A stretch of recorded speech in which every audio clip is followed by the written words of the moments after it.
Good morning to those joining from the UK and the US. Good afternoon to those in Central Europe. And good evening to those listening in Asia. Welcome, ladies and gentlemen, to AstraZeneca's full year and Q4 2022 results conference call for investors and analysts. Before I hand the call over to AstraZeneca, I'd like to read the Safe Harbor statement. The company intends to utilize the Safe Harbor provisions of the United States Private Securities Litigation Reform Act of 1995. Participants on this call may make forward-looking statements with respect to the operations and financial performance of AstraZeneca. Although we believe our expectations are based on reasonable assumptions, by their very nature, forward-looking statements involve risks and uncertainties and may be influenced by factors that could cause actual results to differ materially from those expressed or implied by these forward-looking statements. Any forward-looking statements made on the call reflect the knowledge and information available at the time of this call. The company undertakes no obligation to update forward-looking statements. Please also carefully review the forward-looking statements disclaimer in the slide deck that accompanies this call. There will be an opportunity to ask questions after today's presentations. Please use the raise a hand feature to indicate you wish to ask a question at any time during the call. I must advise that this conference is being recorded today. And with that, I will now hand you over to the company. Thank you, operator, and good afternoon, everyone. I'm Andy Barnett, Head of Investor Relations at AstraZeneca, and I'm pleased to welcome you to AstraZeneca's fourth quarter and full year conference call for 2022. We will also present our guidance for 2023 on today's call. As usual, all materials presented are available on our website. Please advance to slide 2. This slide contains our usual Safe Harbor statement, where we're making comments on our performance using constant exchange rate, or CER, core financial numbers, and other non-GAAP measures. A non-GAAP to GAAP reconciliation is contained within our results announcement. Numbers are in million US dollars unless otherwise stated. Please advance to the next slide. This slide shows the agenda for today's call. Following our prepared remarks, we will open the side for questions. We will try to address as many questions as we can during the allotted time, although I would ask that participants limit the number of questions you ask to allow a fair chance for others to participate in the Q&A. As a reminder, to ask a question, please use the raise a hand function in Zoom. Alternatively, you can click the Q&A button and write your question online. Please advance to the next slide. And with that, Pascal, I'll hand over to you. Thanks, Andy, and hello, everyone. Welcome to today's call. We can move to slide 5. We delivered a strong 2022 performance, finishing the year with total revenue and EPS at the upper end of our guidance range, which I'm sure you will remember we upgraded twice during the year. We reported total revenue for the full year of $44.4 billion, which represents an increase of 25% at CER. Core EPS was $6.66, which is up 33% compared to the prior year. Our business fundamentals remain strong, supported by our diverse portfolio of products and also our broad geographic footprint. It is from this base of strengths that we are announcing our 2023 guidance. We expect core EPS to increase by a high single-digit to low double-digit percentage. Given that we anticipate a very substantial decline in demand for our COVID medicines in 2023, this guidance is clear evidence of the strength of the underlying business, as well as our commitment to delivering improved profitability. Please advance to slide 6. Excluding our COVID medicines, we now have 12 blockbuster medicines, and we've made remarkable progress in our pipeline over the year, with 8 positive phase 3 readouts and a record 34 regulatory approvals in key markets. Our pipeline momentum continues to build, and I'm pleased to tell you that we are planning to initiate more than 30 additional phase 3 studies in 2023, and we believe 10 of these trials have blockbuster potential. Here are just a few examples of phase 3 trials we are initiating based on promising data we saw in the year. In oncology, we are moving our next generation oral SERD, camizestrant, into the adjuvant breast cancer setting, and we are progressing 2 bispecific antibodies into several new phase 3 trials.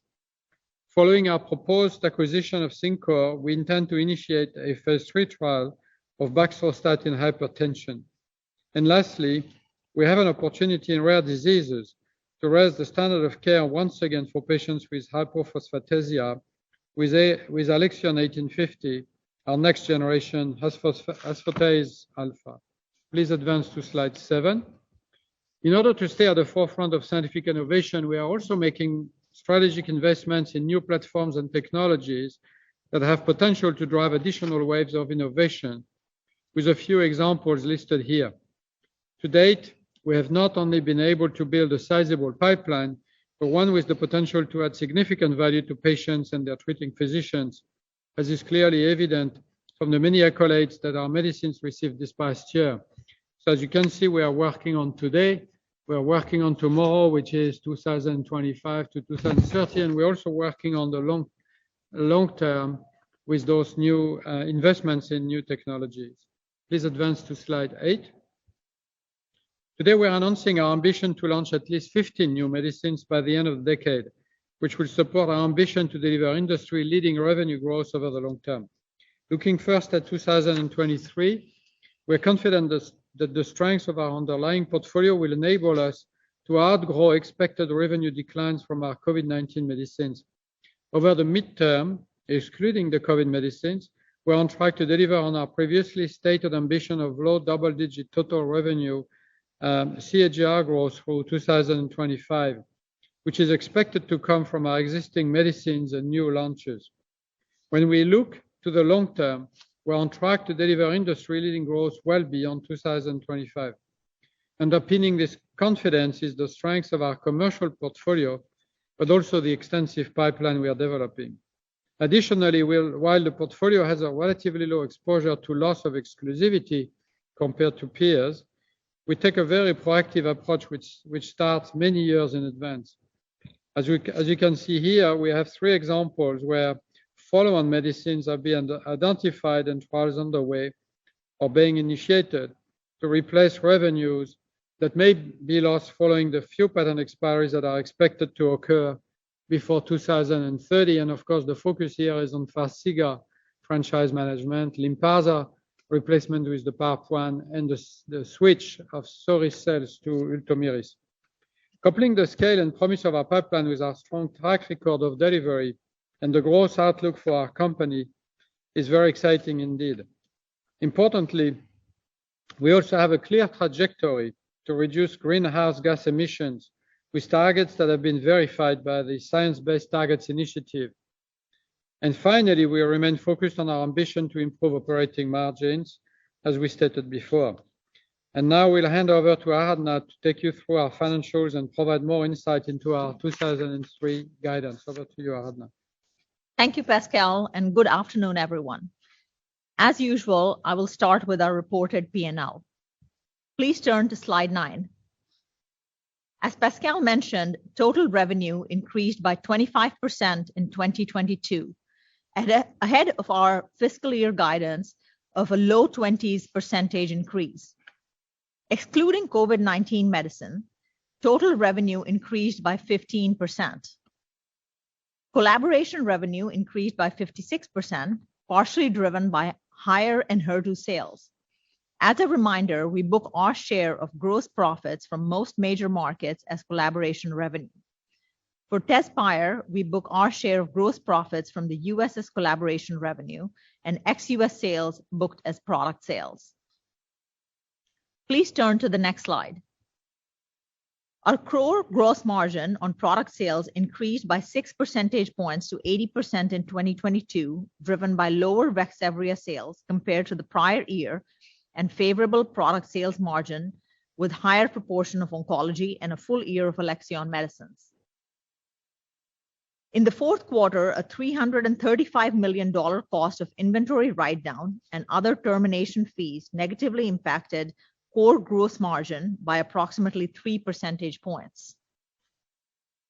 Core R&D costs increased by 24% in 2022, driven by initiation of a number of new late-stage trials in areas where we have seen promising data, as well as a full year of Alexion R&D costs. We have also increased investments in early research, including discovery and new platforms and technologies to maintain scientific leadership. R&D as a percentage of total revenue remained in line with our expectations around 21%. SG&A investment increased by 21%, reflecting a full year of Alexion costs, as well as new launches and pre-launch support. As Pascal mentioned in his introduction, we received 34 regulatory approvals in major markets last year, which also impacts SG&A costs as we need to invest behind these launches. However, core SG&A costs as a percentage of total revenue decreased in line with our commitment to deliver operating leverage. Our core operating margin was 30% in 2022, an improvement over 2021, when our operating margin was 27%, reflecting the impact from Vaxzevria sales. We continue to focus on steadily improving our margins without compromising on our top-line growth ambition. Core EPS of $6.66 was in the upper end of our full year guidance and was impacted by the Evusheld cost I previously mentioned, but benefited from a lower tax rate for the year, partly as a result of much lower tax rate in fourth quarter 2022. The core tax rate in the fourth quarter was 10% due to favorable one-off adjustments, IP incentive regimes, geographical mix of products and profits, and adjustment to prior year tax liabilities. Please turn to slide 11. Our cash flow performance continues to improve, and in 2022, the net cash inflow from operating activities increased by $3.8 billion to $9.8 billion, driven by strong conversion and continuous focus on cash generation. We saw CapEx of $1.1 billion, driven by investment in manufacturing capacity, R&D equipment, and Alexion integration. We anticipate CapEx to increase in 2023 to support business growth and sustainability priorities. In 2022, we had deal payments relating to past transactions of just above $2 billion, and we anticipate a similar level in 2023. Our net debt decreased by $1.4 billion to $22.9 billion. Our net debt to EBITDA ratio decreased to 2.5 times. If adjusting for the Alexion inventory fair value adjustment, which does not impact our cash flow, the ratio decreased to 1.8 times. Most of the fair value inventory from Alexion has now been expensed, with just over $100 million more to come in 2023. Our capital allocation priorities remain unchanged, with number one priority being reinvestment in the business. Please turn to slide 12. I'm pleased to share our 2023 guidance with you. As a reminder, all our guidance is at constant exchange rates. We expect total revenue to increase by a low to mid single-digit %. Excluding our COVID-19 medicines, we anticipate total revenue to increase by low double-digit %. As implied by the guidance, we anticipate a substantial decline in COVID-19 revenue with minimal Vaxzevria sales. This guidance assumes some antibody sales, including revenue in 2023 from our next generation antibody, AZD3152. We anticipate the core gross margin will benefit from lower COVID revenue and that we will see a slight improvement versus pre-pandemic levels. We will continue to focus on continuous margin improvement while managing the impact of inflation on the cost of raw materials and goods. In China, we expect to return to growth in 2023, with 2022 having been more of a transition year due to pricing dynamics relating to VBP and NRDL. Of course, the shorter term impact of the current COVID wave in China is difficult to predict.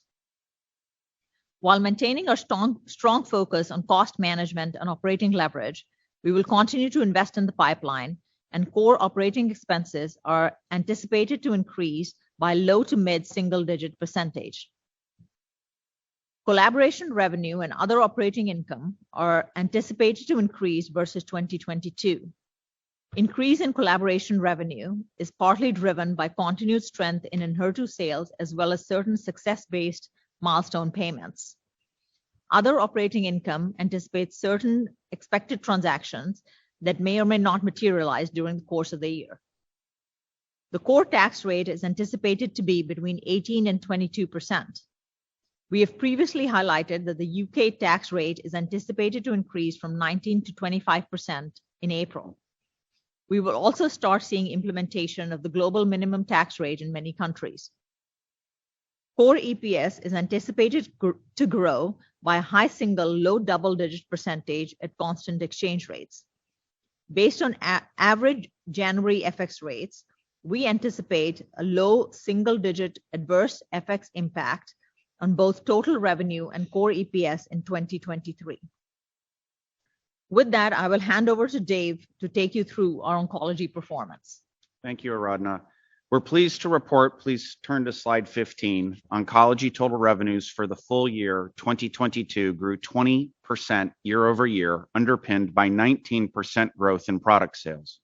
In the fourth quarter, oncology delivered total revenues of over $4 billion, reflecting a 12% increase year-over-year. We saw strong double-digit growth in product sales across the US, Europe, and emerging markets, with established rest of world impacted by rising COVID-19 hospitalization rates in Japan. Turning now to our individual medicines, Tagrisso global revenues grew by 12% in the fourth quarter. In the US, fourth quarter growth was fueled by continued ADAURA momentum and increased FLAURA duration of therapy. We saw solid growth of 17% in Europe, despite impact from pricing clawbacks in certain markets. China Tagrisso revenues in the fourth quarter were impacted by hospital budget management.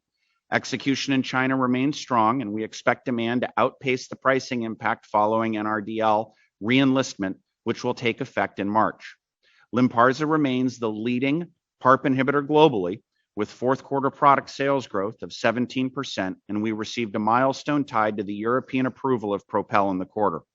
We saw double-digit sales growth in the US, Europe, established rest of world, and the emerging markets, supported by increased penetration in breast, ovarian, and prostate cancers. Turning now to Imfinzi. Revenues grew 27% in the fourth quarter, fueled by new indications in the US and Europe. We saw robust US growth of 37%, reflecting rapid launch uptake in biliary tract cancer. We saw strong initial demand for Imjudo for use in combination with Imfinzi, following FDA approvals for Himalaya and Poseidon. In the fourth quarter, we reported Calquence total revenues of $588 million, reflecting 53% growth driven by increased penetration across key markets in the growing BTK inhibitor class. In the US, we saw destocking in the quarter, which reduced by half the third quarter inventory build following the launch of the maleate tablet formation. We expect this inventory build to be fully depleted by the end of the first quarter this year. And finally, Enhertu total revenue was up 224% in the fourth quarter to $216 million. In the US, Enhertu achieved approximately 50% new patient share in second-line HER2-positive metastatic breast cancer and over 40% of HR-positive HER2-low post-chemo new patient share. Turning to slide 16, you'll see important near-term performance drivers across our key oncology medicines. Turning first to Tagrisso, we anticipate gradual DOT expansion in the frontline setting and continued ADAURA momentum. As previously mentioned, we still anticipate a mandatory price reduction in Japan to take effect in 2023. To date, we've seen a strong launch for Imfinzi in biliary tract cancer, and we're establishing Imfinzi in combination with Imjudo in lung and liver cancers. These are both tumor areas where we're building out our global presence, and these investments will position us well to deliver on future launches across the portfolio. Lynparza remains the leading PARP inhibitor in first-line HRD-positive ovarian cancer, where we continue to improve HRD testing rates. In BRCA-mutated breast cancer, we continue to drive testing and share, particularly in early HR-positive breast. In late December, Lynparza, in combination with abiraterone, received European approval in prostate cancer with an all-comers label, reflecting the strength of the phase 3 PROPEL trial. In the US, we continue to work with the FDA on the PROPEL approval, following the agency's request for more time to conduct their review. Calquence continues to gain momentum in frontline CLL and exited the fourth quarter with 64% new patient share in the US, which we expect to be durable in the face of competition. We're excited about the recent positive CHMP opinion for the Maleate tablet formulation, which will address an important patient need and allows for combination with PPIs. We see continued demand for Enhertu in second-line HER2-positive metastatic breast cancer and strong adoption in HER2-low. We're excited to expand HER2-low in Europe following the recent approval of DB04. Finally, as Susan will next recap, we look to file Capitello 291 for HR-positive advanced breast cancer patients following strong phase 3 results. With that, I'll now hand it over to Susan, who will cover key pipeline progress since our last report, as well as new opportunities we're progressing into late-stage development. Thank you, Dave. Please turn to the next slide. We had our largest ever presence at the San Antonio Breast Cancer Symposium in December of last year, demonstrating the high potential of our breast cancer portfolio to redefine the treatment paradigm. A key highlight was phase 3 data for Capitello 291, which demonstrated that capivasertib plus Faslodex led to a statistically significant and clinically meaningful improvement in progression-free survival versus an active control of placebo plus Faslodex, with a 40% reduction in the risk of disease progression or death in the overall trial population. Capitello 291 validates the use of AKT inhibition to address acquired resistance to endocrine therapy and CDK4/6 inhibitors, regardless of a biomarker, and offers a potential new standard of care in second-line therapy for patients with estrogen receptor-driven disease. We look forward to the submission of the data, with the US FDA granting us a fast-track designation. For camizestrant, our potential best-in-class next-generation oral SERD, the phase 2 SERENA-2 trial showed improved progression-free survival, providing confidence that camizestrant can become the backbone endocrine therapy of choice across all ER-driven breast cancer, with 2 pivotal phase 3 trials in the metastatic setting ongoing, SERENA-4 and SERENA-6. We'll soon initiate our first trial in the early setting with Cambria-1. This is an extended adjuvant trial that will evaluate whether switching from standard of care endocrine therapy with or without abemaciclib to camizestrant after 2 to 5 years improves invasive breast cancer-free survival in patients with ER-positive and HER2-negative early breast cancer at high risk of recurrence. Cambria-1 is a critical opportunity with the potential to increase cure rates in a population at moderate to high risk for metastatic recurrence. Plans for additional trials with camizestrant are at an advanced stage. Please turn to slide 19. Towards the end of 2022, we reported important data for our hematological portfolio at ASH. This included new long-term follow-up data from the phase 1/2 trial ACE-CL001 for our BTK inhibitor Calquence in both the treatment-naive and the relapsed refractory chronic lymphocytic leukemia settings. We also presented interim phase 1 data for our AZD0486, our CD19/CD3 next-generation bispecific T-cell engager. We're very encouraged by the strong objective response rates and favorable tolerability profile seen in heavily pretreated patients with diffuse large B-cell and follicular lymphomas. Further development is planned as these results reinforce our belief that AZD0486 provides an opportunity to reach patient populations beyond those reached by current CD20 therapies. Please move to the next slide. As we have signaled, the development program for our TROP2 ADC Dato-DXd continues to expand with a new phase 3 trial in lung cancer. Avanza will evaluate Dato-DXd plus our PD-L1 inhibitor Imfinzi versus pembrolizumab plus chemotherapy in first-line advanced non-small cell lung cancer. This trial allows recruitment of patients regardless of their tumor histology or PD-L1 status, and will be the first to use TROP2 as a biomarker in both the primary analysis and as a stratification factor, with co-primary endpoints in both the TROP2 and ITT populations. Avanza complements 2 other ongoing trials that investigate combinations of Dato-DXd and pembrolizumab, Tropion-Lung07 in the PD-L1 less than 50% population, and Tropion-Lung08 in the PD-L1 more than 50% group. Please move to the next slide. Finally, I'm excited to update you on some progression for our bispecific programs, volrustomig and rilvegostomig, both of which will be moving into phase 3 this year. Volrustomig is our PD-1 CTLA-4 bispecific, and based on the longer-term follow-up data for the 750 milligram dose, we're confident to move this into late-stage trials in CTLA-4 sensitive tumors. We will be initiating 5 phase 3 trials with volrustomig this year, including in non-small cell lung cancer.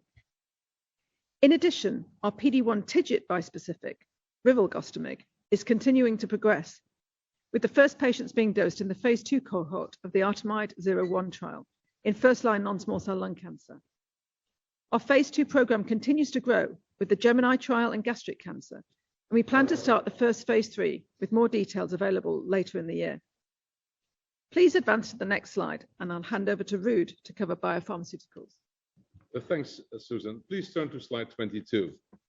Total revenue from biopharmaceuticals grew 11% at constant exchange rates to $20 billion in 2022. Total revenue from CVRM was $9.2 billion, growing at 90% in the year, with Farxiga delivering over $1 billion in every quarter and growth of over 50%. In our respiratory and immunology business, we saw strong growth in our biological medicines, such as Fasenra, Tezspire, and Saphnelo. Along with continued progress for Breztri, that growth offset the generic pressure on all the medicines, such as Pulmicort, Symbicort, and Daliresp. Overall, R&I total revenue grew 3%. Total revenue from our V&I portfolio was up 8%, with COVID-19 broadly flat as expected. Please turn to slide 23. In 2023, we are proud to be bringing the transformative benefits of our modern medicines to more patients around the world, and we will continue to expand at pace into new geographies with plans for launches in over 30 countries for Tezspire and nearly 20 each for Breztri and Saphnelo. Tezspire has seen very strong momentum since its launch this time last year, and it has already achieved new-to-brand share of over 20% in the United States. In 2023, we will look to extend that trend and replicate it in other major markets. Breztri is also enjoying good growth, doubling revenues in 2022. In 2023, we intend to capitalize on the growth of the fixed-dose combination triple class and raise awareness among patients and pulmonologists of the benefits that this medicine brings. Airsupra is the first and only rescue therapy to treat underlying inflammation in asthma. This year, we will educate practitioners and patients about this new class of medicine and building up market access ahead of commercial launch. Saphnelo is the first new treatment for lupus SLE in over a decade and has quickly become the new-to-brand share leader in the intravenous segment in the United States. We have successfully launched in 8 markets at the end of 2022, and by expanding across Europe and other markets, we can bring this medicine to even more patients in 2023. And of course, Farxiga is continuing its impressive growth, helped by its expansion into heart failure with preserved ejection fraction following the DELIVER results. With such a strong portfolio of innovative products, we remain very excited about the long-term prospects for our biopharmaceuticals business. With that, I will now turn the call over to Mene to cover our pipeline. Thank you, Ruud. Please turn to slide 24. I want to start by providing some highlights from our mid to late stage pipeline in CVRM, demonstrating the depth and breadth across our portfolio. I won't go through all these assets in detail, but I wanted to draw your attention to the areas we're focusing on, namely cardiorenal, metabolic, and liver diseases. Supporting our commitment to cardiorenal diseases, you will see in the quarter we announced our plans to acquire Cincor, adding baxdrostat, a novel aldosterone synthase inhibitor, which further strengthens our pipeline. And I'll go into more detail on this on the next slide. The other thing to point out is our progress with mitiperstat in phase 2 for NASH. Mitiperstat's also being investigated in heart failure with preserved ejection fraction, which is currently in phase 2b, and also in COPD, which is in phase 2a. This is a mechanism, first-in-class mechanism, targeting myeloperoxidase, which is known to cause the formation of hypochlorous acid, which interferes with microvascular function. In our preclinical models, we've seen robust efficacy, which reduces inflammation, fibrosis, and also improves microvascular function. We see it as a very exciting first-in-class mechanism with broad application across our portfolio. I'm also very excited about some of the progress we've seen with our earlier stage assets, such as our long-acting relaxin in heart failure with pulmonary hypertension, our PNPLA3 antisense oligonucleotide for genetically driven NASH, and our small molecule oral PCSK9 inhibitor for dyslipidemia. And I look forward to sharing updates on these molecules with clinical data in the coming quarters. Please turn to the next slide. And I want to showcase in more detail our Farxiga combinations and how they're differentiated from each other. First, balcinrenone is a selective mineralocorticoid receptor modulator, which we believe could have reduced risk of hyperkalemia versus conventional MR antagonists. We have an ongoing phase 2 study looking at CKD patients with heart failure, a population which has limited treatment options. Second is zibotentan, our endothelin A receptor antagonist, which has been shown to improve renal blood flow and reduce albuminuria and vascular stiffness. The selective profile of zibotentan in combination with Farxiga is expected to reduce significant side effects of fluid retention, a hallmark of traditional endothelin receptor antagonists. We have an ongoing phase 2 trial in CKD patients with macroalbuminuria, and this combination is also being investigated in liver cirrhosis and recently dosed in phase 2. And finally, baxdrostat, currently being investigated as a monotherapy for treatment-resistant hypertension. We believe when combined with Farxiga would significantly benefit patients with hypertension and several other cardiorenal diseases. Baxdrostat has shown to be effective at reducing systolic blood pressure without off-target inhibition of cortisol synthesis. And this treatment paradigm would offer a much needed option for patients with CKD and hypertension. And we're planning to initiate phase 3 trials for this molecule through the course of this year. Please turn to the next slide. Here I'm highlighting some key late-stage assets that have progressed or plan to progress during the year. Our IL-33 monoclonal antibody, tozorakimab, entered phase 3 trials for adults hospitalized with viral lung infections with acute respiratory failure. Emerging IL-33 science in viral lung infections provided confidence to advance to phase 3. During the quarter, we also dosed our phase 1/3 supernova trial, which investigates the safety and efficacy of our next generation long-acting antibody AZD3152 in COVID-19 pre-exposure prophylaxis settings in immunocompromised patients. AZD3152 neutralizes all known variants from alpha all the way to XBB.1.5, and the immunobridging trial design has been agreed in principle with both FDA and EMA, shortening the time between discovery and approval. We will aim to make the new lab available in the second half of 2023, subject to trial readouts and regulatory reviews. And finally, we're expanding Safnello into new autoimmune diseases, planning 2 new phase 3 starts this year in scleroderma and polymyositis. Please move to the next slide. And I'll now hand over to Mark to cover rare diseases. Thank you, Mene, and please move to slide 28. In 2022, rare disease total revenues grew 10% on a pro forma basis, contributing $7.1 billion. Throughout the year, we saw continued durable growth of our C5 franchise, which grew 7%. Ultomiris grew 42% in the year and 62% in the quarter, reflecting an accelerating and successful conversion from Soliris across PNH, atypical HUS, and MG. Consequently, Soliris declined 5% in the year, which was partially offset by the growth in NMO, where Soliris remained the market leader. Beyond the C5 franchise, Strensiq delivered 18% in the year and 27% in the quarter due to increased awareness and diagnosis, as well as geographical expansion. Koselugo contributed significant growth in the quarter and is now available in 28 markets. Our geographic expansion continues, leveraging AstraZeneca footprint, and we launched in 11 more countries in 2022. This figure includes China, where Soliris has launched in PNH and atypical HUS late in 2022. Our rare disease medicines are now available in 57 countries, and we are well on track to achieve our 100 countries by 2030. Please move to the next slide.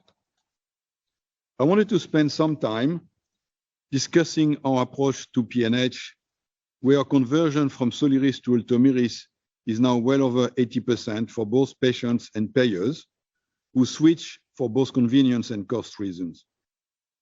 PNH is an ultra-rare, life-threatening blood disorder characterized by intravascular hemolysis, IVH, which is caused by an uncontrolled activation of the complement system. Elevated LDH is a biomarker for EVH, and our C5 inhibitors have over 83,000 patient years of experience and long-term safety and efficacy data, demonstrating C5 continued and sustained LDH reduction for patients. The large majority of the patients on Ultomiris are very well controlled.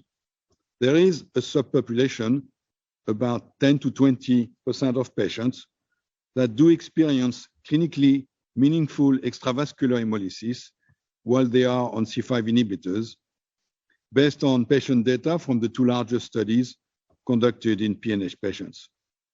We have developed danicopan, an oral factor D, as an add-on therapy for these patients, and we plan to submit our data to regulators in the first half of this year.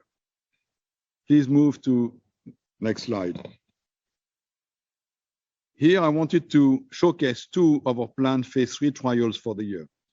The first is Ultomiris in cardiac surgery-associated acute kidney injury, part of our label expansion plans for Ultomiris.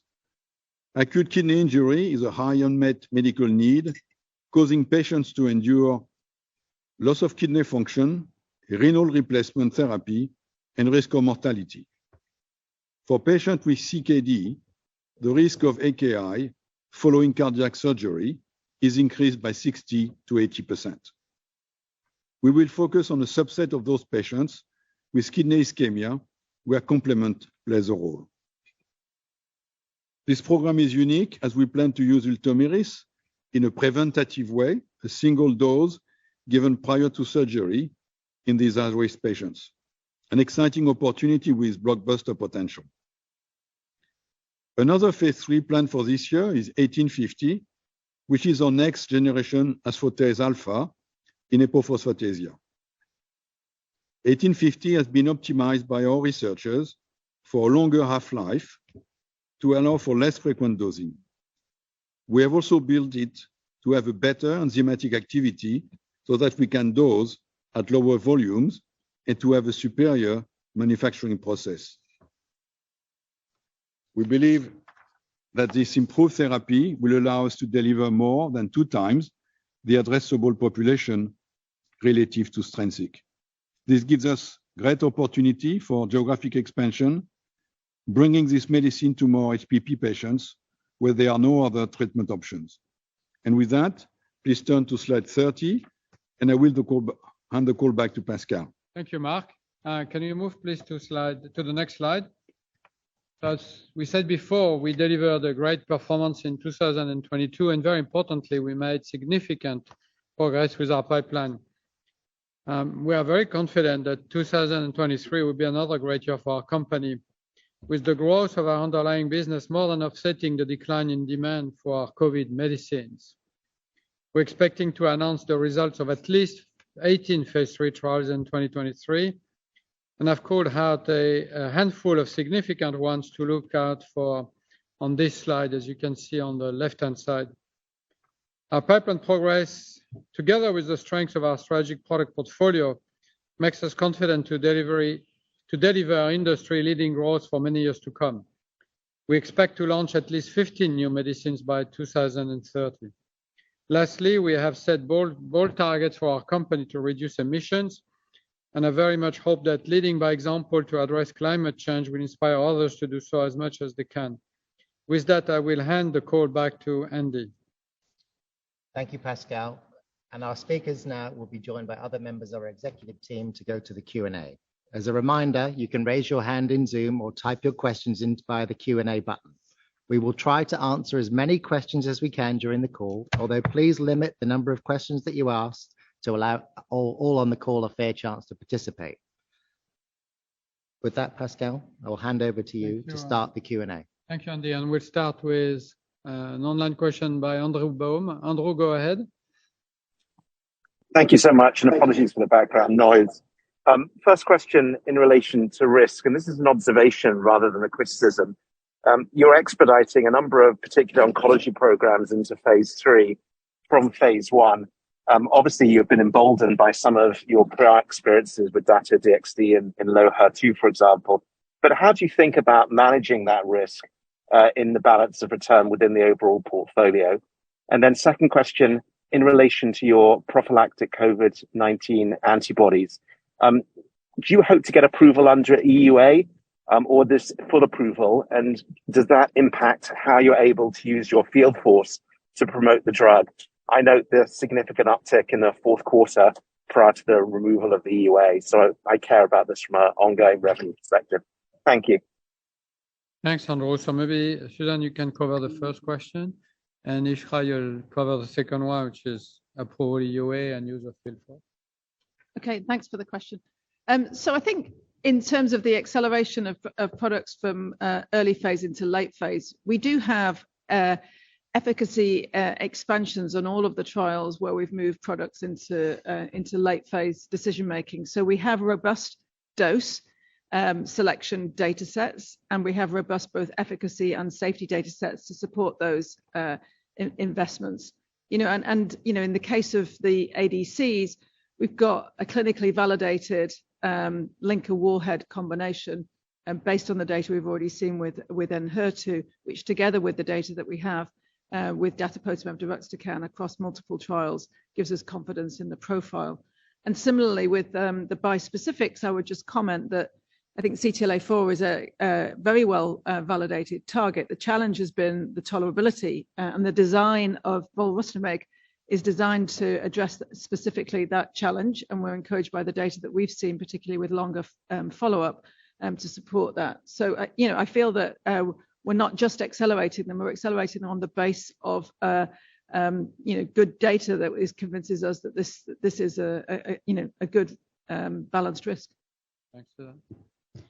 Yes, thanks, Andrew, for the question. As you fairly noticed, we are definitely advancing the development of our new antibody, and we do aim to make it available to the patient in the second half of this year.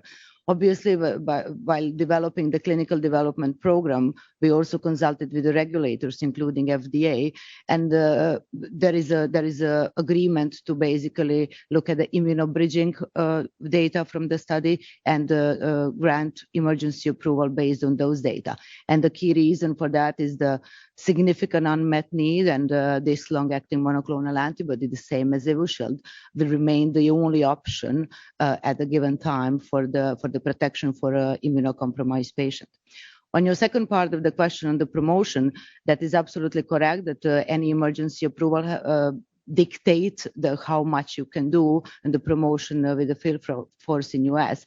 But it's also important to note that during the COVID and because of the high unmet need, there were different exceptions because all stakeholders do understand the importance of education and raising awareness, both in a patient population that needs protection as well as with the healthcare professionals. And we do believe that will continue, again, given the high unmet need and given the fact that COVID is here to stay and those patients will need protection going forward. Thank you, Ishra. Matthias Häggblom at Handelsbanken. Matthias, over to you. Thank you so much. 2 questions, please. First, on manufacturing capabilities. The company is known as one of the strongest in small molecule manufacturing within the industry. But as the company moves into more complex modalities within R&D, like cell therapies, I'm curious to hear if in the medium term there is a need as well to step up your in-house capabilities within manufacturing for those areas as well. And then secondly, when I look at consensus projections for both 24 and 25, top line is below double digit, and for 26, and 27 around 45% growth, which I doubt would be enough to qualify as industry-leading growth. So which areas are perhaps beyond 25 areas where the company remains underestimated by the street? Thanks so much. Thank you, Matthias. So let me just try to cover the first one. We think we have strong manufacturing capabilities in small molecules, but also in large molecules. We have been developing this over the last number of years. And as you've seen from our presentation, we have now several biologics. Now, in terms of new technologies, it is true that moving forward, we will need new capabilities, and we're working on this in cell therapy, of course, but in other fields as well. So we definitely are looking at this, and we will build the capabilities we need as the pipeline progresses, and we get data from products that give us confidence that we need to scale up. But definitely, we're looking at it from a CMC viewpoint already on with many technologies. The second question, we don't actually guide by products, so not exactly sure how to answer your question really in terms of your judgment based on the consensus. Consensus is looking at a variety of products. I would only say that we think we can derive growth across the totality of our portfolio. First of all, managing the patent expiries, as we've explained here. Secondly, launching new products, and thirdly, growing the existing products we have in the pipeline. Now, I don't know if any of my colleagues want to add anything here. It's a little bit difficult to give you guidance by products, really. 15 new launches, Pascal. I think the 15. Well, we have 15 new launches, and definitely lots of growth in our so-called commercial portfolio, our existing products. But the 15 new launches of these are NMEs. And beyond this, we have a large range of life cycle management programs. We launched 30 new phase 3 this year. A lot of those are life cycle management programs that will add sales to existing products and will become part of the consensus as people realize what those studies are. I think that's much. Yeah, we can't say much more than this. The next question comes from Tim Anderson at Wolfe. Tim, over to you. Thank you. 2 questions. On Dato-DXd, the decision to move into a new phase 3 trial in frontline lung could be interpreted as you having even higher confidence than the pending TROP-Lung01 readout in second line. Is that a fair read-through that we can make, or is the decision to move into a new frontline trial totally independent of what TROP-Lung01 shows? And then second question is on earnings guidance. You're kind enough to give us revenue guidance for 23, excluding COVID revenues. The earnings guidance still contains COVID contribution, and that distorts results year on year. Could you give us an idea of what that earning guidance would be if you excluded COVID from the base in 2022 as well as 2023? Great question, Tim. So the first one, Susan, you can cover. On the second one, even though we don't split our EPS or our profit by products or franchise, I think, Aradhana, you could give some color to this. Susan, you want to cover the first one? Yeah, thanks for the question. So the confidence in Dato-DXd as monotherapy in the second line is built from the monotherapy experience that we've got previously. And the confidence to move into the AVANZAR study is built from some of the data that you've seen with the TROPION-Lung02 data set with the combination with different IO immune checkpoint inhibitors. So I think what that shows is there's also activity in PD-L1 low patient population with that combination as well. And then, of course, we've been working in developing TROP2 biomarker based on the initial data. So I think there's different elements that are involved in the AVANZAR study. But I would just say that we have confidence built across multiple data sets for the Dato-DXd program. Yeah, and as it relates to COVID-related contribution for 2023, again, we don't break down profitability by product, but I can just say that the COVID contribution is not material to profitability in 2023. We did mention that we are advancing the next generation antibody. Obviously, we have some expectations before year end, but we're also obviously spending money on clinical trials and actively recruiting that. So the net contribution is not expected to be material. Thanks, Aradhana. So Tim, I'm sure you will triangulate those numbers, but if you do that and you combine what Aradhana told you, which is very minimal profitability for COVID in 23, and you look at what you could estimate for 22, I'm sure you will realize the underlying profit growth for the rest of the business is very substantial. So definitely we're on track with growing sales and profitability from the underlying business. Louisa Hector at Berenberg. Louisa, over to you. Hi there. Thanks for taking my questions. On Alexion, really. So one for Mark, just in terms of confidence in the complement area, given some of the recent competitors launching and having data. And perhaps you could also highlight the advantages of your own subcutaneous C5 1720, which I think is just starting phase 3, myasthenia gravis. So when might we see some data for that, and what are the advantages that you could offer? And on the cost side here, so there's a lot of commentary around some of your savings after the deal. It looks like synergies are higher, but this seems to be on a gross level, so before any reinvestment. Should we expect any of that increase in cost savings to fall to the bottom line, or do you plan to reinvest? Thank you. Thank you for the 3 questions. I will take them in order. The first one is our confidence in C5. It is absolutely true that there are growing competition in C5, and we had always modeled that. We always said our C5 franchise would be durable, sustainable, but it would not be static. In other words, we are going to lose to some competition in our earlier indications, but we are going to grow into newer indication, and we are continuing to pioneer development on Ultomiris, but as you mentioned, 1720 and other products in the complement cascade, to gain pioneering a new indication. Today I described one of them, the cardiac surgery associated AKI, but there are several other new indications that we would pioneer for the C5 inhibitors.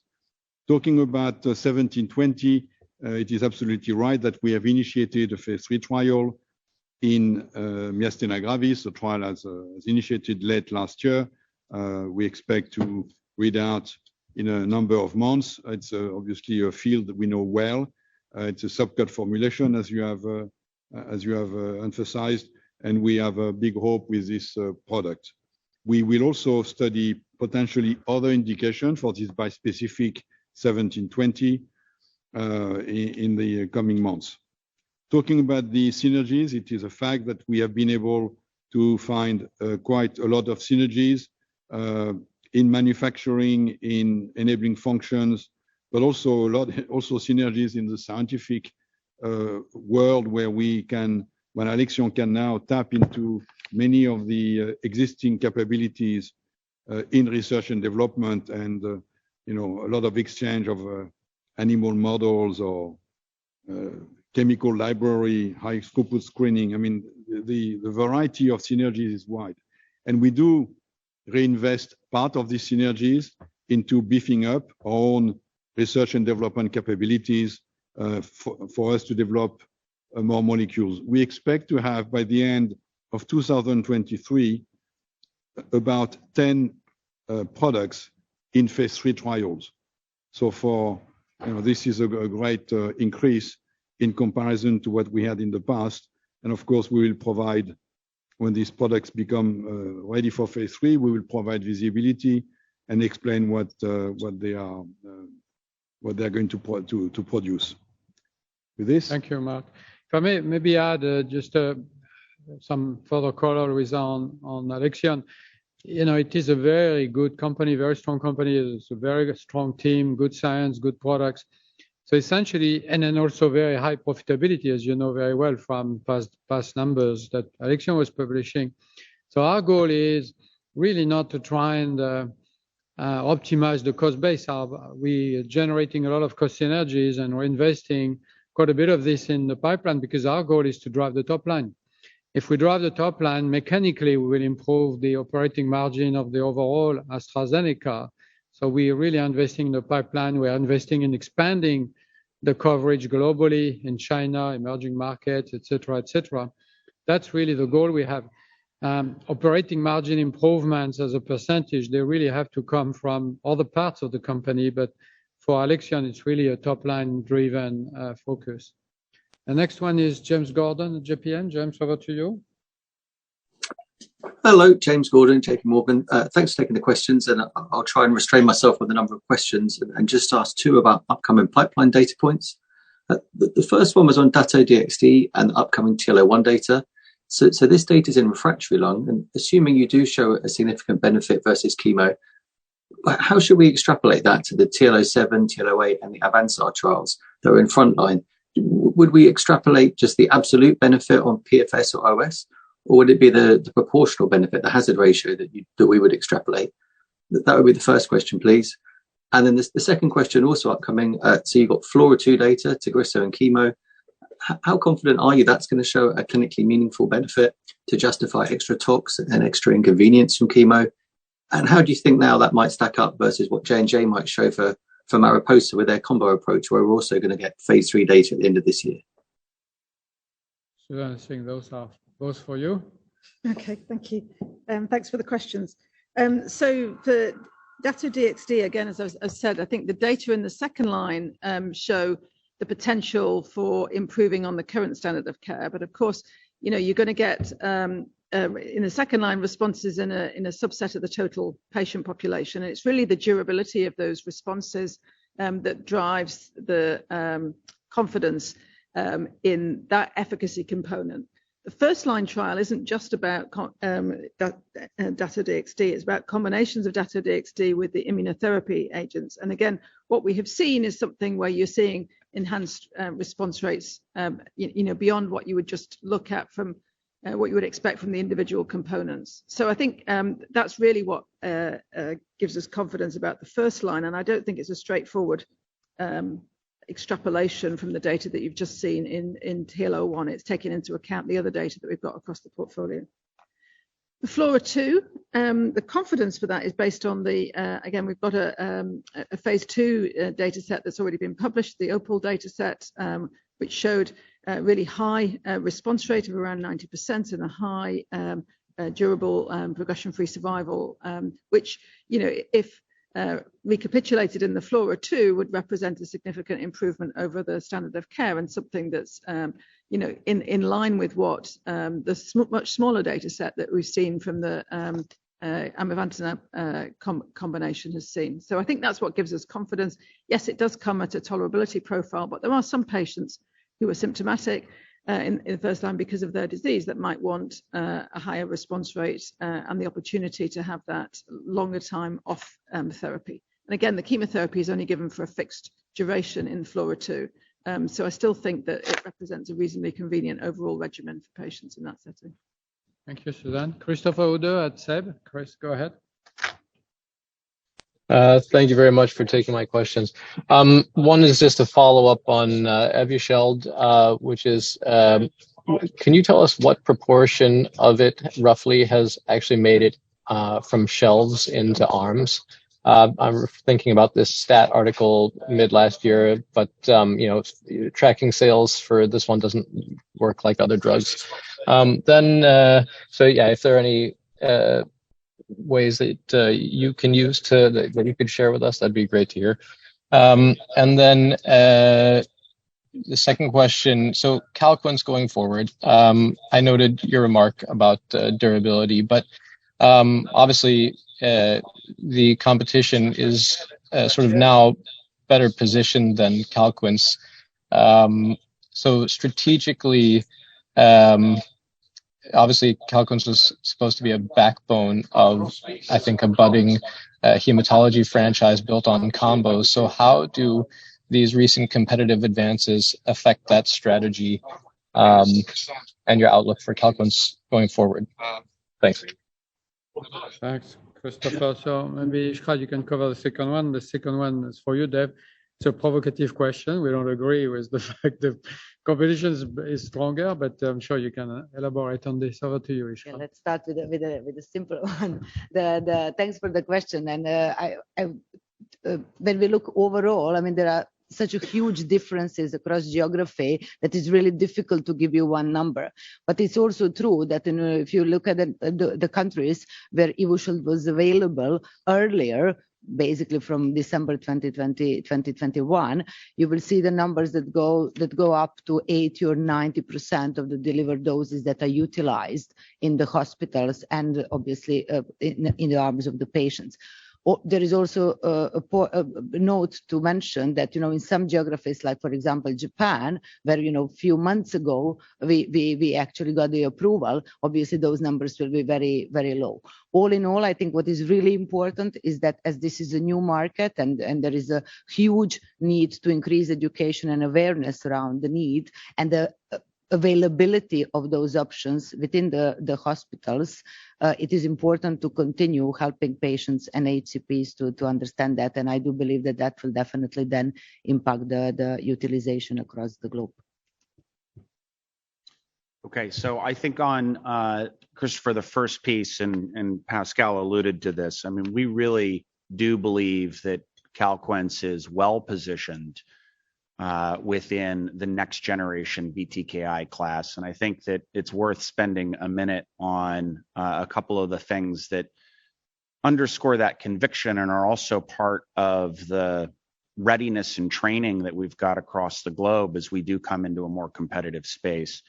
I think first and foremost, it's important to note that we've done our own important work to be taking a look at a matched indirect comparison, which is important to do. And as you do that, Ascend and Alpine really do show very similar results. We're in the midst of doing a similar piece of work to look at Elevate TN and Sequoia.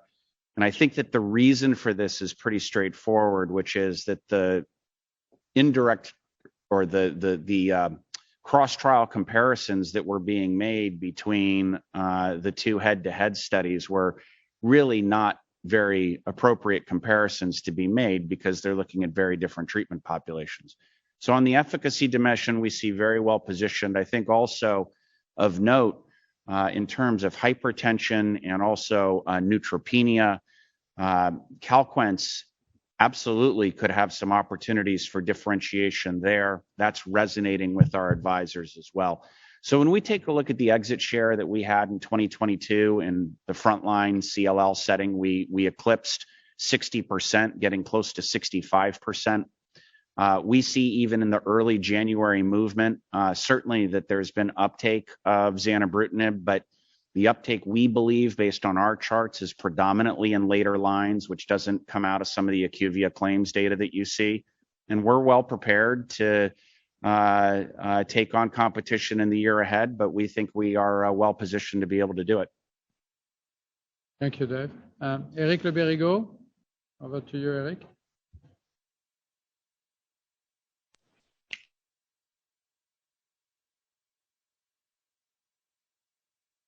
Eric, you might be on mute. We can't hear you. Do you hear me now? Yep. Okay. Sorry. So a couple of questions. First, a couple on the financials. First on CapEx, the fast-growing companies those days are suggesting a significant increase in CapEx. Novo Nordisk say doubling CapEx this year versus last. Could you quantify maybe the level of increase in CapEx in 23 versus 22? Please, and a pretty similar question about OOI. You're expecting an increase in other operating income this year versus last. We're coming from very high level of 1.5 billion not so long ago. So how should we think about any figure between the 450 million last year and the 1.5 billion 2 years ago. So that's for the financial part. And then maybe a question for Alexion and Mark. Thanks, Mark, for clarifying about the C5 franchise. Can I try to be even more specific about the incoming competition from iptacopan in PNH, since you show a slide on PNH? How do you see this new drug competing with Ultomiris, and ultimately the kind of market share split between this drug and the existing C5 franchise of AstraZeneca, please? Thank you. Thanks, Eric. So, Aradhana, the first two are for you, I guess. Sure. So we do expect an increase in CapEx, and we won't give specific CapEx guidance, obviously, but I can give you some color on where that increase is coming from. So firstly, as you can imagine, we have the addition of the full year of Alexion CapEx, and as Pascal mentioned, we are investing more in Alexion. The second example is we did announce a new API facility that we're going to put in Ireland, and that CapEx is going to add to the CapEx. Thirdly, we do have obviously investments in several sustainability initiatives, and including our next-gen propellant. So that's another investment that we're making both in propellants as well as other sustainability initiatives. And then we are, as part of our sort of continuous improvement, making several systems and infrastructure investments in our operating systems that will also add to CapEx. Again, we're not giving a specific guidance, but those are some of the elements that go into potentially increasing CapEx. As it relates to your question on other operating income, we're giving some color on that as part of our overall guidance based on what our current view is today. I did mention that we expect an increase in collaboration revenue as our partnered products are very successful.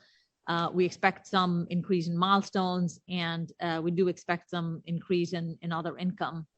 I would say we're sort of past most of the bigger divestitures and the history. I'd say we're sort of through most of the portfolio reorganization, but there may be certain other transactions that happen this year potentially. Thank you, Anna. Mark, before you cover the Alexion question, let me just add a little bit on the propellant. Next generation propellant is a sustainability initiative, but it's also a business continuity and a business expansion initiative, because it's very clear that over the next few years, we don't know exactly when, but it's clear that over the next few years, propellant as they are known today will no longer be approved and allowed for market. There's already quite a number of initiatives in many countries to ban those products. So you can imagine that we definitely need to transition our propellant-based products to the next generation propellant that have no impact on greenhouse gas emissions. Mark, over to you. Yes, thank you for the question on iptacopan, Eric. So basically, we have, Alexion has many years of data. I mentioned 89,000 years of data on this. So we know that the complete inhibition of the terminal complement is absolutely necessary to maintain efficacy, sustain efficacy in PNH. Now, it is also true that a small proportion, and in our data, we see that it's about 10 to 20% of this population has some extravascular hemolysis. And the studies that several companies have produced, we have produced our own with danicopan, and we are also doing other studies with our other factor D. The same for Novartis, have done studies in these extravascular hemolysis patients. And when you do provide a proximal complement inhibitor, such as a factor D or a factor B, you can improve on hemoglobin, and you can improve on anemia and so on. So I think these are very interesting data. the strategy that we are following is to provide danicopan as an add-on on the backbone of Soliris or Ultomiris, and we have seen very good results there. The question for the treatment of proximal complement inhibitors in monotherapy, they do have short-term efficacy. The question is whether this long-term efficacy will be maintained and whether the patients who, of course, with an oral treatment, you need to ensure the complete compliance of the patient for in a therapy where the inhibition of the activation has to be complete and sustained. So that's going to be for long-term data to be proven. I think the oral therapies can open probably an even greater field in PNH for some patients. But of course, we will be expecting longer-term data to be absolutely sure of that. Thank you, Mark. Mark Purcell, Morgan Stanley. Mark, over to you. Yeah, thank you very much, Pascal. Two questions, one on Dato-DXd, the second one on Farxiga LCM. On Dato-DXd, TROPION-Lung01, there appears to be a bit of a debate at the moment, given delays to the top-line data disclosure, which could be positive, it could be negative. But if we look back at PanTumor01 and the non-small cell lung cancer cohort, the PFS was 6.9 months, and I don't believe we've seen an update since the ASCO 2021 data. You know, clearly, the duration of exposure was quite low, 5 months, because these were very frail patients. Only over 60% of them were third line plus. So as you sort of go forward and these patients are better, likely to better tolerate mucositis and stomatitis and things like that, how should we think about PFS benefit in the second line setting? I think we all well understand that docetaxel should show a 4 to 5 month benefit in this setting, but how should we think about the PFS benefit as you come forward in line, and should we expect these data to be presented at ASCO or ESMO this year? And then secondly, in terms of Farxiga, it'd be really useful to help us understand how Farxiga revenues are split between diabetes, CKD, and heart failure. Obviously we recognize there's overlap between those, but it's more in terms of thinking about the future. When we look at the sort of range of combination opportunities you have on slide 24, it would be great to understand sort of where the bigger opportunities lie, and based on phase 2 data, where you believe you'll drive most differentiation versus SGLT2 monotherapy. Thanks very much. Thanks, Mark. So Susan, back to you again. And Ruud, do you want to cover the second one in terms of the potential? So thanks, Mark, for the question. Well, you clearly are very familiar with the lung cohort from the TROPION-PanTumor study. As you say, it's close to a 7-month median PFS in a more heavily pretreated patient population. Again, one would expect that in an earlier line you might do a little better than that, but that's we'll have to wait and see for the trial data to read out. And then in terms of the timing, it's an event-driven trial. We've guided to the first half. That's what we're still expecting to see.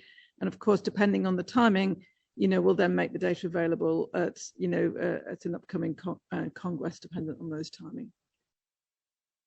Okay, and regarding your question about the split market, it's a bit of a difficult question because there are substantial differences across different geographies. Primarily in the emerging markets, the international markets is still heavily driven by diabetes. But if you look at the United States and Europe, it's roughly 2/3 of the patients are coming from heart failure and CKD, but rightly you're mentioning there is a substantial overlap. Moving forward, we truly believe that there is a substantial opportunity for our combinations in the heart failure segment and the chronic kidney disease segment.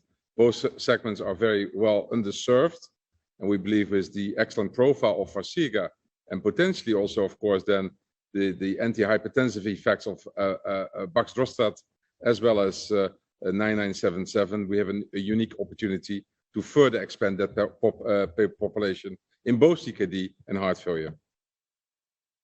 Thanks, Ruud. Mike, understand that unless Mene, you wanted to add something? Well, just about cirrhosis of the liver, I think also is a very high medical need, and the efficacy, the data around that, I think is pretty interesting, and so I think we'll get a readout there. And just to point out, and I know you know this, but the price points, of diabetes versus heart failure, CKD, and some of these different types of CKD, because there are obviously various flavors of it. There are different price points relative to the diabetes price that Forxiga has been based on. Good. Michael Leuchten at UBS. Over to you, Michael. Thank you, Pascal. Two questions, please. One back to Susan.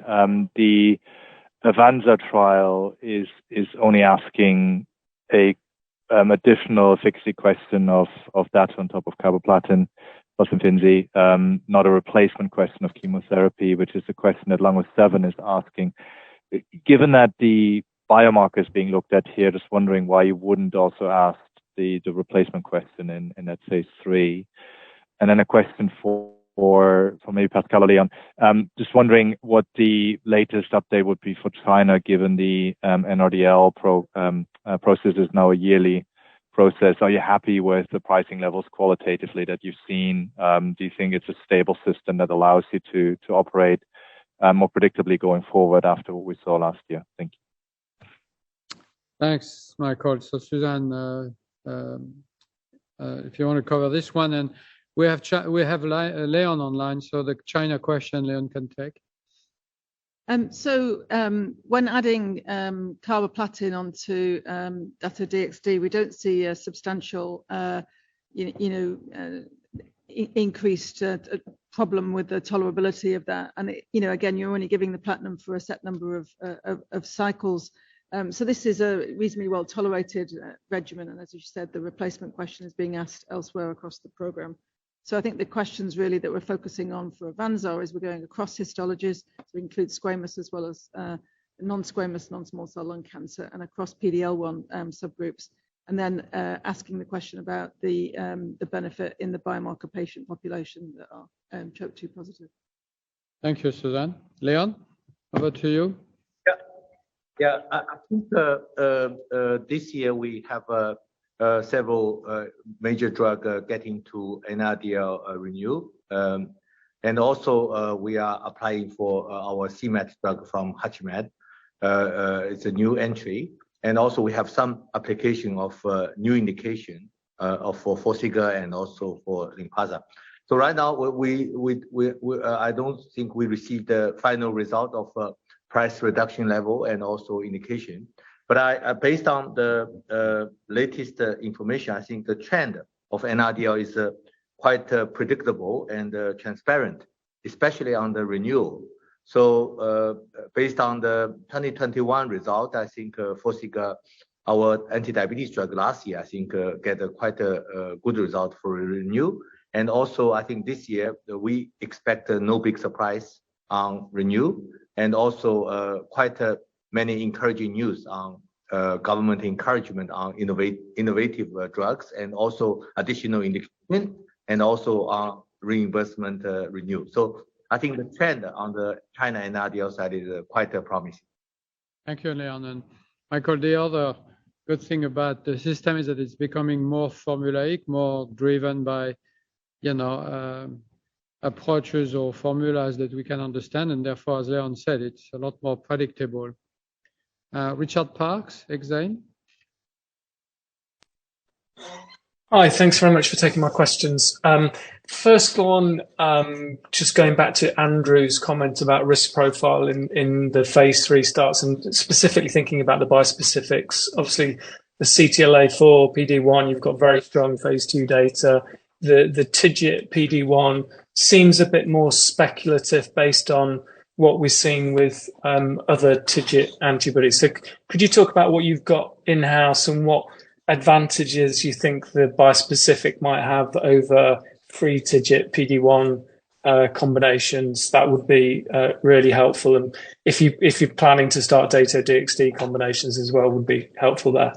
Then the second question, one of your ambitions is to extend the life cycle of your Lynparza franchise with your part 1 selective. However, that currently falls outside of the Lynparza relationship with Merck. I'm just wondering if you could discuss any plans to bring the asset within that deal, and when a decision might be made on that. Thank you. Thanks, Richard. So there's one for Susan and one for Dave, I guess. Okay, thanks for the question, Richard. Again, the PD-1 element of the bispecific programs that we've got is the same across the assets that we've got. So that's one element of it. And the PD-1 TIGIT doesn't add a challenge from a safety perspective on the background of PD-1. So obviously with the PD-1 CTLA-4, dose selection has been important to get that right therapeutic window for the tolerability profile whilst driving the efficacy.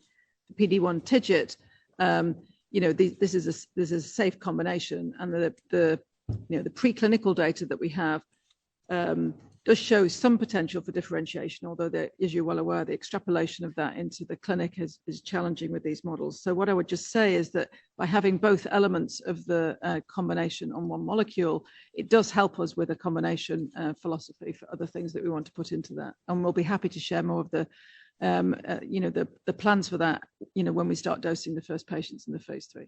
Thanks. Richard, in terms of our plans moving forward around development and commercialization of AZD5305, it's really consistent with what we had said in the past. We're developing it independently. It's in early development, now just moving into phase 3. Any commercial arrangements we've really yet to decide, and we'll wait for more data. With that said, we're minded to extend the collaboration and build on the joint success that we've had together with Merck on Lynparza, but of course that depends on agreeing on any terms. But we really have benefited greatly from our collaboration together and the collective work that the two teams are doing. Thanks, Dave. Seamus Fernandez at SUB. Seamus, over to you.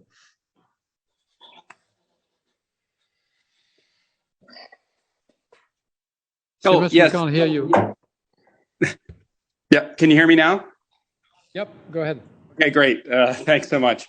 First question is just on the sort of impact on some of the older products as it relates to the NRDL and the magnitude of the decline that we could see in Seloken in China year over year. And then also the time when we might see Nexium generics actually introduced in Japan.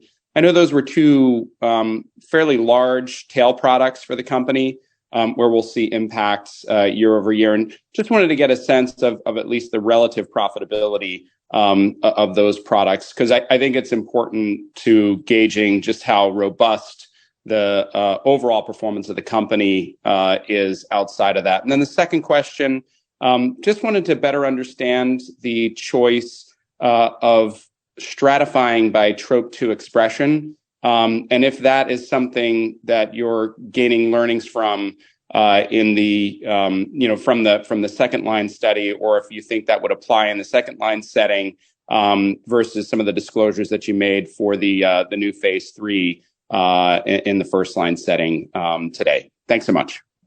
Thanks, Seamus. So, Susan, can you cover maybe first this one? And then we'll ask Leon to cover the Seloken question, and Ruud, you take the Nexium Japan. So thanks for the question, Seamus. So the data to support the TROP2 biomarker comes from multiple different settings, including the early combination data. But yes, absolutely, we'll be looking at the TROPION-Lung01 data as well when that reads out.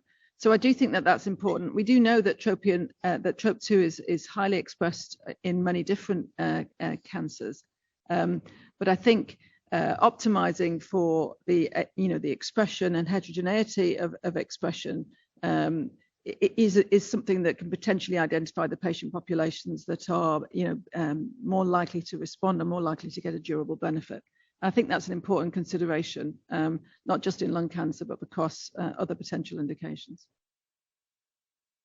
Leon, do you want to cover the Seloken question? Thanks, Suzanne. Yeah. Seloken is quite a big product getting to VBP tender loss. And I think the last one is the Pulmicort. So actually we are launching new products, speeding up a portfolio and launch to offset these losses. But I think Seloken is a chronic disease product. It has 20-30 million patients. Actually, the largest number of patients in China of AstraZeneca products is Seloken. So actually the price is low and has 3 indications and coronary heart disease and hypertension and heart failure. So actually it is quite a good product and classical and branded. So we will do a lot of consumerization and making sure loyal user of Seloken will still be sticking to it. And also the length of treatment for Seloken is quite good. The patients stick to it because of the heart rate. So we also will do a lot of digital channel education. And also we have a quite successful business in China on retail pharmacy. So I think it will first drop quite significantly, but gradually it will pick up because more and more patients will take the drug for long term and the loyal customer will stay with the product. And we will still be promoting a lot of other cardiovascular products within the hospital. And AstraZeneca is the number 1 company totally, but also number 1 company in cardiovascular renal space. So we have Roxa, Forxiga, and so many other products still quite active. And also we have a new product in hypertension, which is coming. So I think all in all, I'm not too pessimistic about the Seloken future. Thank you, Leon. Just to illustrate what Leon is saying, look at Crestor in China, which we have consumerized, and the price is low, as Leon said. Those are chronic conditions, and patients take these products over a long period of time. We have very extensive capabilities online and pharmacy-based activities. So we think we can consumerize Seloken a little bit like we've done with Crestor. Yeah, and regarding the Nexium Japan question, we have lost the exclusivity in Japan late last year, and instantly we have seen generics coming into the marketplace. So the expectation for 2023 is a sharp decline in our Nexium business in Japan. Thank you. Joe Walton, Credit Suisse. Joe, over to you. Thank you. A couple, please. On Tagrisso, I believe, Pascal, you've said that you're confident that you can keep going with that despite IRA, perhaps because of orphan drug elements. I wonder if you could tell us a little bit about that, because Tagrisso, I guess, could be mentioned as one of the drugs when they give the list later this year. Aradhana, I wonder if I could ask an earlier question a different way, just in terms of COVID. If you could give us some sense of how much COVID contributed to your earnings in 2022, we can all then, make our decision about what we think will be in 23. It's just that sort of level that there has been today. And my final question is just on your confidence in being able to control your operating costs. They were obviously growing much faster in 2022 than you're expecting them to in 2023. And I'm mindful of the incredible expansion of R&D that you're doing, all of which costs money. And you do have new products that need a lot of marketing support. So are you fully confident that you can provide all the support that you need in 23 with only mid-single digit growth of your operating expenses? So the last 2 questions are questions you love, Aradhana, they're for you. And then the first one, maybe Dave, you can start with this one, Tagrisso IRA. So Joe, on this, as you know, CMS is still in the midst of rulemaking to determine exactly how both the list of the first 10, which come out later this year, will be determined, and then also how the exclusions are going to be managed. In terms of the list of the first 10, we'll see exactly how rulemaking goes through.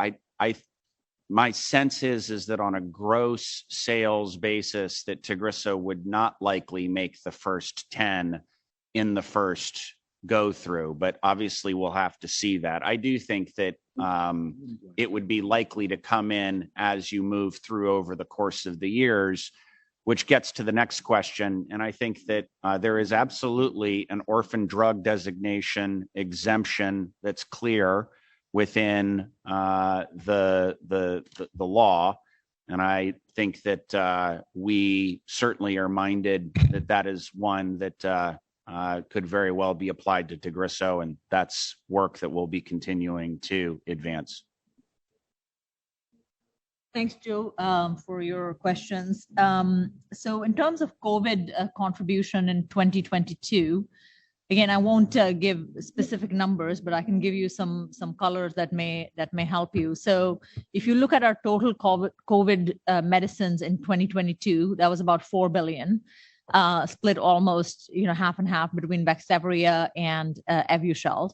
Vaxzevria, was majority of that, as you know, was initial contract, so was not really a major contributor.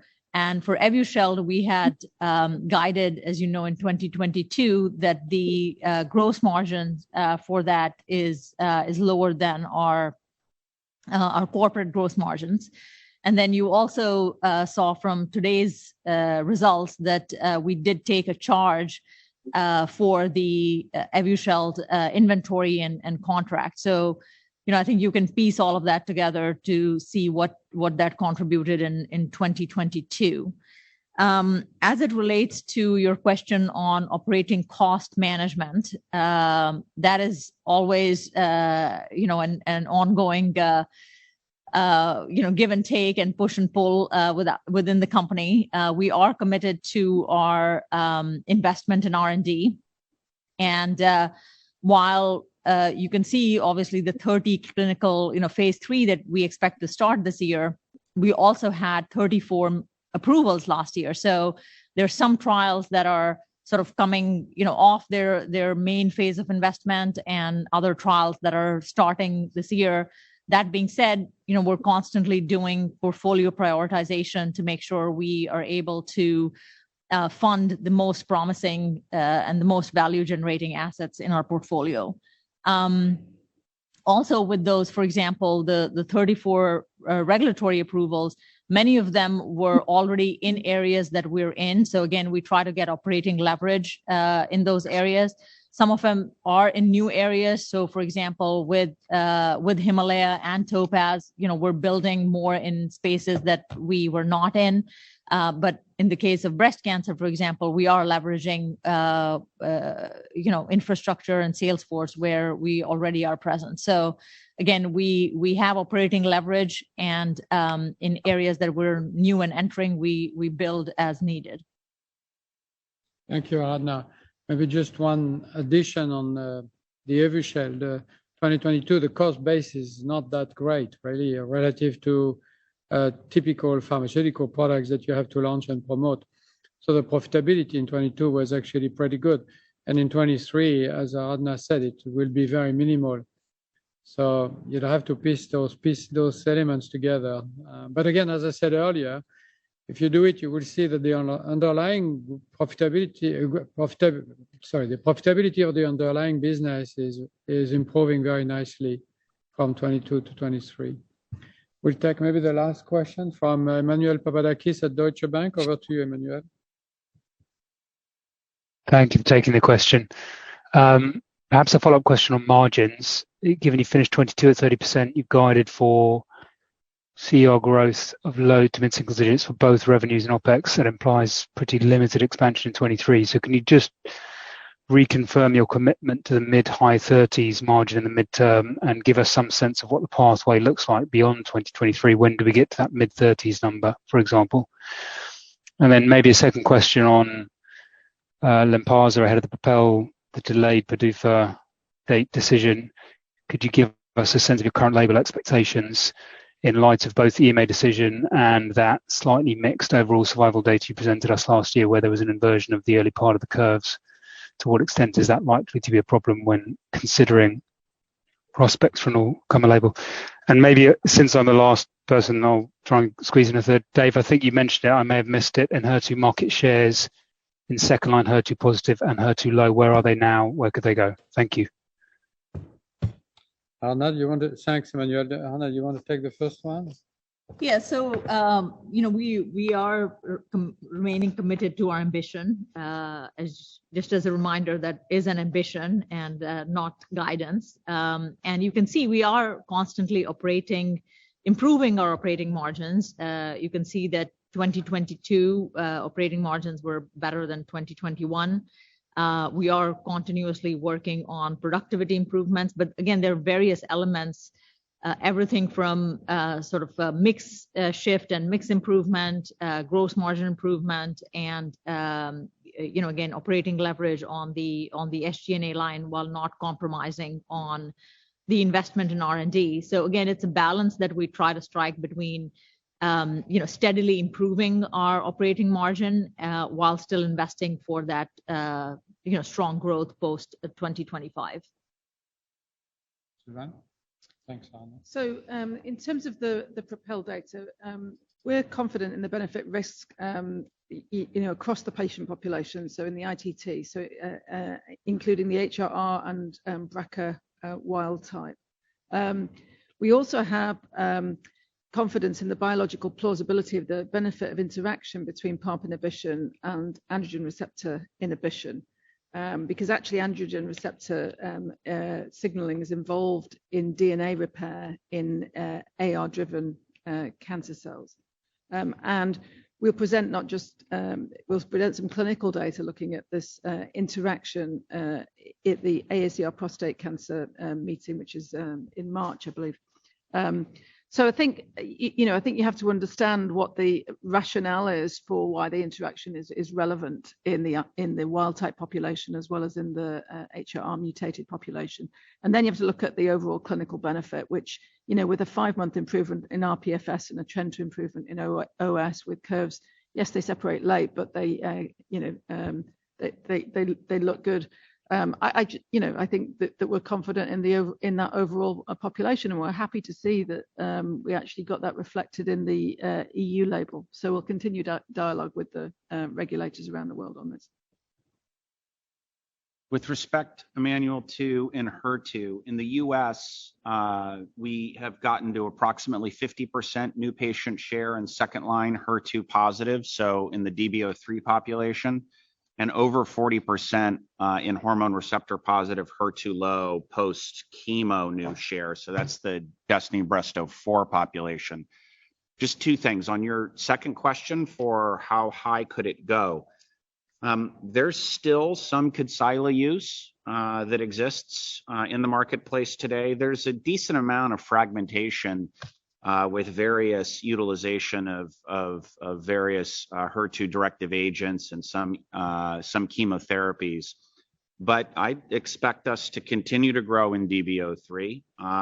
And if you look at in Europe, Kadcyla had at its peak as much as 70% share. So I think that it's important to note that as you get into marketplaces where Kadcyla actually had a greater percentage of the standard of care, I think that certainly represents the next goal that we have for those teams in terms of penetration, and then we'd like to go beyond that. In the DB04 population, I again think that we've got, with the overall survival results and the fact that systemic chemotherapy is just frankly not delivering adequate efficacy and safety for patients as a second chemo option with advanced breast cancer, that we've got an opportunity to continue to grow. I do think you saw that the Q3 growth was aided by some bolus, but I think we continue to grow from where we are here, and looking forward to launches across the globe, not just the US, throughout 2023. Thank you, Dave. And we probably will close for today here. Thank you so much for, again, your interest and your great questions. Let me just close by saying again that we're very much on track with our ambition to deliver a top-line revenue that is at the best of the that is an industry-leading growth rate, with a low double-digit growth rate to 2025 and continued growth post 25 to 2030. We're working very hard on our pipeline, and importantly, also, we are working very hard on reprioritizing constantly and improving our productivity, so we deliver also on our ambition to improve our operating margin over the next few years. Certainly, we are very much on track with that too. In the long run,